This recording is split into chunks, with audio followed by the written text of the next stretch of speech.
So, hey everyone, Lindsay here. I'm reporting for MMO Attack, and I'm talking to Chris Cook, who is the Director of PR. That's correct. Nailed it! How are you doing today? Doing great, Being at GDC is always a great time. We talk to a lot of cool people, a lot of developers, a lot of fans, a lot of players. So whenever we're here, it's always a great experience. Nice booth. Oh, thanks. We're a very modest company. We try to make the smallest booth possible. Oh, right. As you can tell. It's not ostentatious at all. Oh, no, not at all. Subtle. I like it. That's how we roll. Literally. Yeah, pretty much. I know. So let's talk about the new tablet, World of Tanks Blitz. Yeah, sure. We announced World of Tanks Blitz on Tuesday. It's actually a game that's going to be able to be played on smartphones or tablets, anything that supports iOS or Android.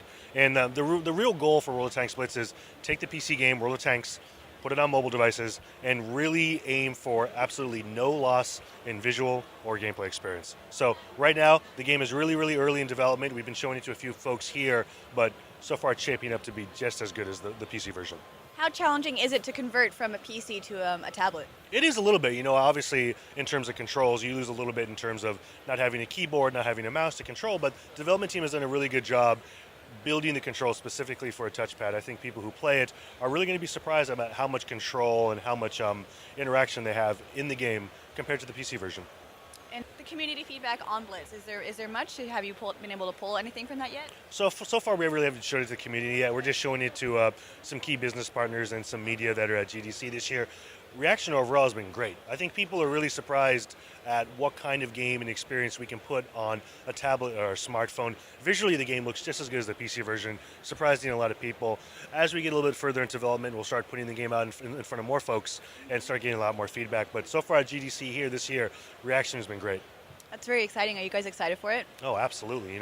From a company standpoint, we want to make sure that all of our games are getting into as many hands as possible, and naturally that means putting our stuff out on as many platforms as we can. And so the expansion into mobile is definitely going to be a huge focus for us this year, as well as some other platforms too. Any idea for consoles? So you may have heard a little while ago we acquired a company called Day One Studios. They're based in Chicago. They've got a satellite office in Maryland. They're working on an unannounced console title for us. We can't quite talk about what it is yet, but you can tell console is definitely on our radar. And next-gen consoles, I would assume? No comment. Nobody's commenting on that. God, you guys are so frustrating. Oh, we love to keep secrets. Secrets don't make friends. We still love them. Okay, so let's talk about some esports things. Sure. So I have some questions from a fan. Okay. So the first question is there a plan to introduce a spectator mode for everyday players to watch others and watch games from above, or watch games from above? Absolutely. And the development team is actually really hard at work on this now to implement a spectator mode. From a company perspective, esports is going to be a huge focus for us this year. In January, we actually announced the formation of what we're calling the Wargaming World of Tanks Global League. Mm-hmm. We're going to be having events all over the world, regional qualifiers, semis, grand finals, and obviously having something like a spectator mode is essential for that kind of experience. So team is working on it. We'll have it. It's going to be great. Do you know when you're going to have it by? Not quite yet. More secrets. Sorry. Oh, God, what did I just tell you about secrets? Oh, how exciting. I know a lot of people who actually really love the esports aspect of this game. They're like, yeah, it's totally great, and they love it. So it's really exciting to see companies who make games like this kind of go in that direction of esports. Oh, totally. It's a great new area. Oh, we completely agree, too. You look at a game like World of Tanks, the gameplay itself is really inherently built towards kind of an esports experience. Very small matches don't last a long time, maybe 5-10 minutes at the most. Very team-based, very tactical-based. And, for an esports kind of audience and experience, it's a perfect fit. So we're really excited.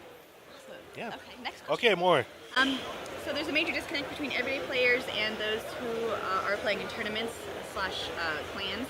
Do you have any plans to make that transition easier? Yeah, definitely. I think peripherally, the spectator mode, I think, is going to help in that a lot, and making sure that the people who like to watch esports are going to have a good tool to do just that. And I think as we get that implemented into the game and more players can go in and actually watch and experience the esports tournaments that we have, I think it'll draw them more into the experience as well. Mm-hmm. Yeah. Are you pulling from other people's experience with spectator mode, or are you kind of forging a new trail?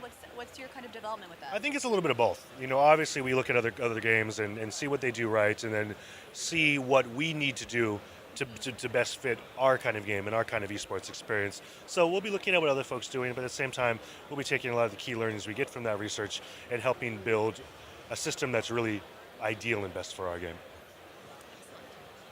Will the Road Tour ever make it out to show the East Coast some love? Yes, it will. Nice and succinct. That's the simplest answer, but yes, we got the Road Tour going. I think now it's mostly based in kind of the South, around Texas, around that area. It's going to swing up along the East Coast too. Yeah. Excellent. Everyone gets some love. Yeah. At South by Southwest, it seems like Wargaming is trying to make the transition into competitive esports. We discovered that. Are there any plans to change the game to increase the pace or to somehow make it more exciting for the spectator? Interesting question. I don't think we're really going to touch the core gameplay experience. What we've found so far is that what we have going is pretty tried and true. Our fans like it. I think what players should probably realize is that it's just a different kind of game. And it may be not as fast as some other esports games out there, but from a tactical and team-based perspective, it's just as exciting to me personally as other stuff, because you see teams working together. You see them using a lot of strategy and a lot of tactics and when they play. So, I don't think we're going to speed the game up to make it super fast or anything like that, but I think if players give it a chance, they'll see that it's a really great thing to watch. And that's a whole other community of esports, just like the fast-paced, like League of Legends, like it's the MOBA, super fast-paced. And then you have like the RTSs where it's like strategy-based. So, exactly. So you'll pull the strategy-based fans into the We're going to stay true to what our game is and what the core gameplay experience is, and hopefully fans of esports will tune into that. Excellent. Nobody wants to see smashing tanks more than everybody. Who doesn't? Right? That's what I'm saying. So let's keep going. It sounds like Wargaming is trying to do something with IPL, but given IPL's state at the moment, can we expect Wargaming to push in with other groups in esports? So like MLG. MLG, things like that. Not exactly sure yet. I think we're investigating a lot of different options in terms of what we want to do, maybe some new partnerships. But right now, with the state of IPL and all that, we're really focused on our global league, which we announced in January. So we'll be doing a lot of promotion and a lot of exposure for those events when we have like an official calendar to announce for it. Will premium vehicles which are not planned to be sold again still be allowed to remain in the tournament? I actually have no idea about that. That's a great question. I will ask the development team about that and find out. Awesome. That's the first time I've ever seen that question. Yay, stumped him. Nailed it. And finally, a finite number of tanks were... talking about the number of tanks in World War II. So since a vast majority of these popular tanks have already been implemented, what can World of Tanks players expect from future updates? Oh, cool. So I think what we can expect to see is a lot of new things in terms of what makes World of Tanks really interesting is that, true, a lot of what we have in the game is based on tanks that were actually built, put into production. But we also have a lot of tanks that were prototypes. They were maybe made once and didn't quite pan out well.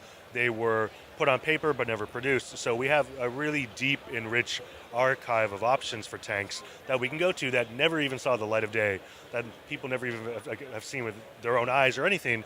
So we have a lot of different options we can go to. It's neat that you actually have that wealth of knowledge, and they documented World War II so much that you have a lot of things to pull from, and that's totally. We have a team on the World of Tanks team that all they do is research, and they research tanks, they research blueprints and archives to find tanks that, like I said before, maybe were never put into production or maybe just built once. And so those guys are always committed to finding new and cool vehicles to put into the game, and I don't think they're going to slow down anytime soon. Nice. Concept tanks are always fun. Exactly. It's like concept cars. You're like, can you really drive? Oh, I guess you can drive that. Yeah, exactly. Right, well, that's cool. Yeah. And does the same kind of template for researching tanks apply to planes? Oh yeah, definitely. There's a ton of crazy planes that were prototyped in concept that never saw the light of day, and so we'll be following the same model that we have for tanks, for planes, and eventually World of Warships as well. So you can expect to see sort of the iconic ones that you would expect to see, like in planes, the P-51 Mustang and things like that, but also some pretty crazy and outlandish things that were really cool on paper, but maybe never had a really good chance in the sky.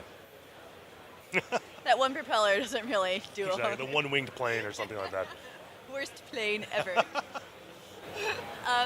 so any plans for esports with the World of Warplanes? I think definitely, eventually, the game is still in closed beta right now. We've still got to go to open beta and then have an official release.